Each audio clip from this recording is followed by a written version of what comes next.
I'm Robert Lawrence Kuhn, and here's what I'm watching. Human rights in China, a sensitive topic.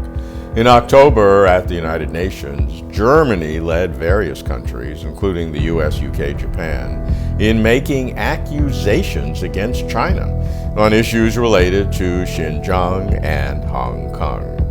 A larger number of countries, mainly African, Asian, and Arab, showed support for China's efforts to safeguard national sovereignty, security, and unity.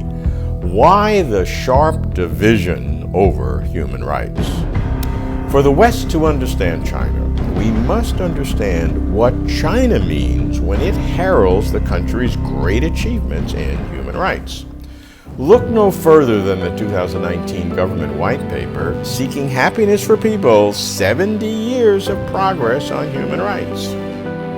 When it comes to human rights protection, China stresses rights to decent food, healthcare, education, poverty elimination, safe drinking water, adequate housing, flush toilets, and improving living standards. But to the West, human rights protection stresses freedom of expression and activity, access to information, and the like. Why such a difference?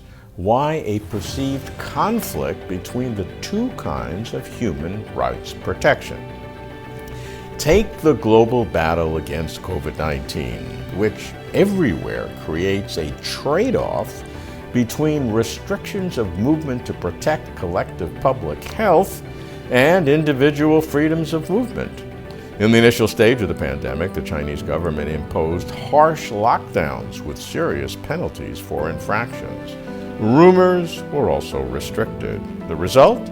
China was successful in containing the novel coronavirus. Another aspect of human rights starting to blossom in China is data privacy, where there's constructive debate over what new laws are needed to protect citizens' data safety. China's legislators are deliberating a data protection law that would impose a maximum fine of 50 million yuan, about $7.5 million, on those who illegally handle personal information. The draft law aims to prevent the arbitrary collecting, illicit obtaining, overusing, and illegally buying and selling personal data and using it to violate the peace of people's lives and endanger their health and property. How can China's human rights continue to reform and improve over time as China becomes more developed, social inequalities shrink, and all enjoy increased prosperity? The white paper states, human rights means the integration of individual and collective rights. I'm told by Chinese experts that China should work toward greater protections of individual rights while continuing to privilege collective rights.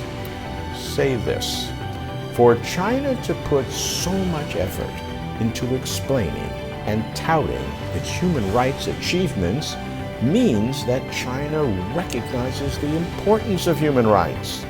That, even by itself, is progress. I'm keeping watch. I'm Robert Lawrence Kuhn.